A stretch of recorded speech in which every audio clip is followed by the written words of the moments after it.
Well, good morning, friends. I am Pastor Michelle at Harmony Creek Church here in Kettering, Ohio, and I want to go ahead and record my sermon for today, which is Sunday, June 21st. And today we are kind of recognizing it as Open and Affirming Sunday, since next Sunday is our Pride Brunch, which everyone is invited to. We're going to have a Pride Brunch instead of a traditional worship service. And so everyone is invited to come and eat some delicious food and just celebrate Pride. And so that's going to be next Sunday. But today we're talking about open and affirming, and we're talking about the act of testifying to love. And our main scripture comes from 1 John chapter 4, verses 7 through 8. And it is where John talks about how God is love. And if God is love, then we should be about love. And so let's dive right in, right? So love is not simply something that God does. Love is who God is, as John tells us in the scripture. And if we're created in the image of God, as I always say week after week, we're all beloved. We are all God's beloved. So if we're created in the image of God, then love is not simply something that we do from time to time. It should be the very center of who we are. To quote Ted Mosby from one of my favorite shows, How I Met Your Mother, love is the best thing we do. So John tells us that when we love, we reveal something of God to the world. So every act of compassion, every act of welcome, every act of mercy, every act of inclusion, these become living testimonies to the God who is love. John is in many ways doing exactly what the title of today's sermon suggests. He is testifying to love.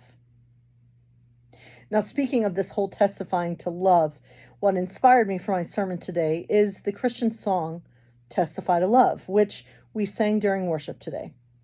We will sing. I'm recording this before worship.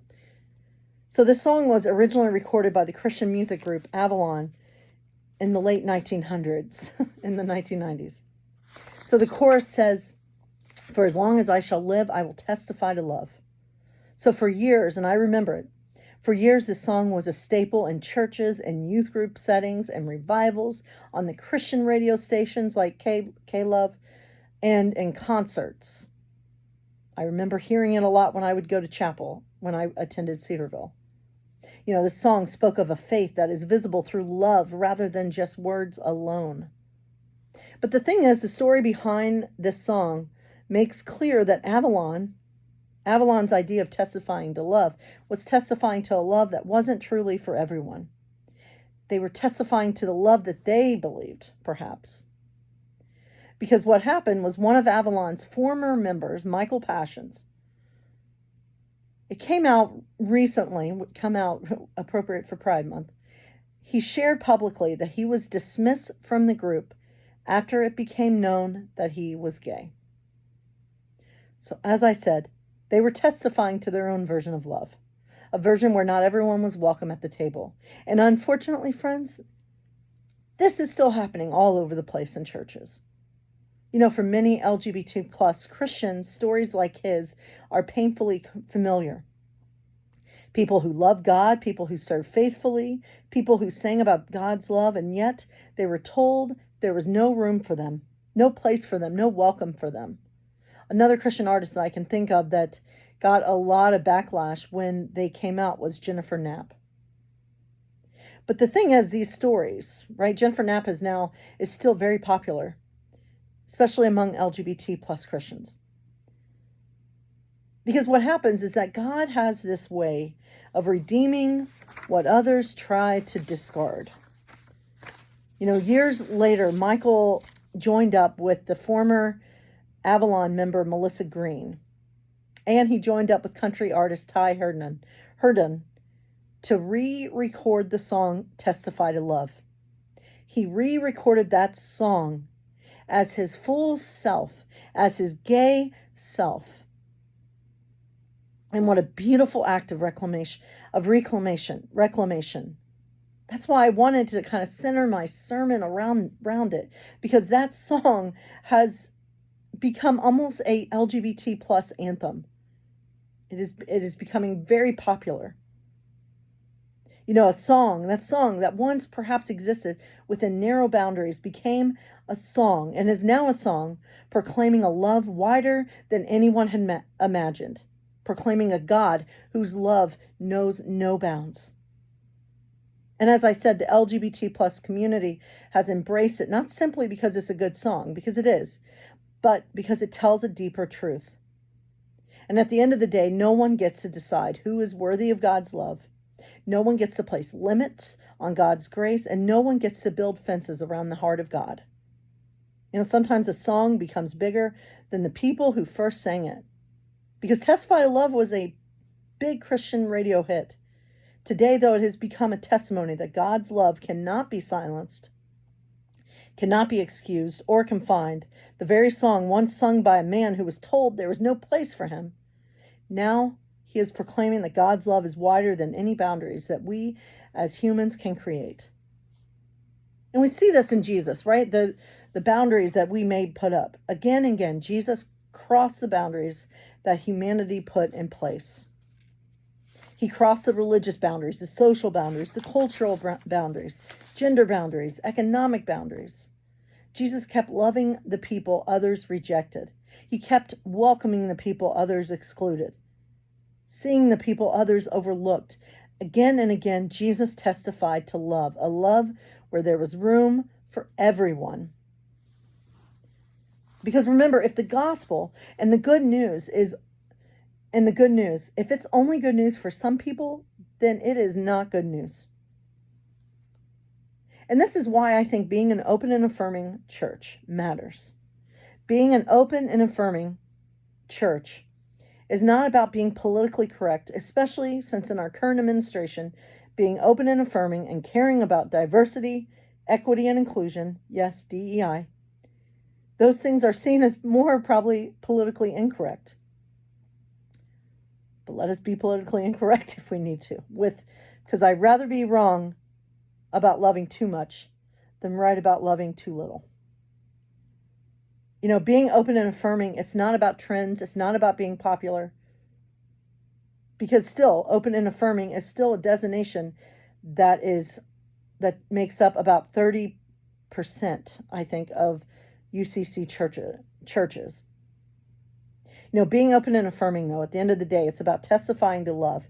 When we tell LGBT plus people that they are truly welcome here, that you are truly welcome here, we are testifying to love. When we tell someone you don't have to hide who you are, we are testifying to love. When we say that your family, whatever configuration it's in, when we say your family is welcome here, we're testifying to love. When we proclaim proudly and unapologetically that every person bears the image of God, we, my friends, are testifying to love. Every year when we show up at Pride, when we march in the parade, when we have a booth, we are doing more than just attending that event. We are testifying to love. We are standing in public and we are saying God's love is for you. God's table has a place for you. God's church has room for you. You, my friends, you are beloved. You belong. This is testimony. I want to take that word back. And I want to take the word evangelism back. Because this is ministry. This is, I think, what we do when we proclaim this inclusive love. We are putting 1 John, those words in 1 John, we're putting those words into action. And testifying to love, let's be clear, does not only happen at Pride. It happens every single day, every single moment of our lives. When we sit beside someone who is grieving and hold space for that person, when we listen without judgment, when we make room for someone who feels invisible, when we invite a friend to church, when we tell someone about the inclusive love of God, when someone tells me that they've walked away from the church because they don't believe in God anymore, I always like to ask them, well, tell me about the God you don't believe in. Because more than likely, I don't believe in that kind of God either. When we offer compassion instead of condemnation, when we choose kindness over cruelty, when we choose understanding over fear, when we choose curiosity over fear, We are testifying to love. Yes, John reminds us that God is love, and every time we embody that love, the world catches a glimpse of God, of the divine. Every time we widen the circle, every time we welcome someone into our church and welcome someone home, every time we choose love, we testify to the one who first loved us. So my hope and prayer for us as a faith community is simple. May we never stop testifying to love. May we testify to love in our worship. May we testify to love in our community. May we testify to love at Pride. May we testify to love in our homes, in our words, and our actions. And may every person that we encounter know that they are loved by God for exactly as they are. Because in the end, let's remember this, friends. Our greatest testimony will never be our doctrine. It will never be our programs. Our greatest testimony will be love.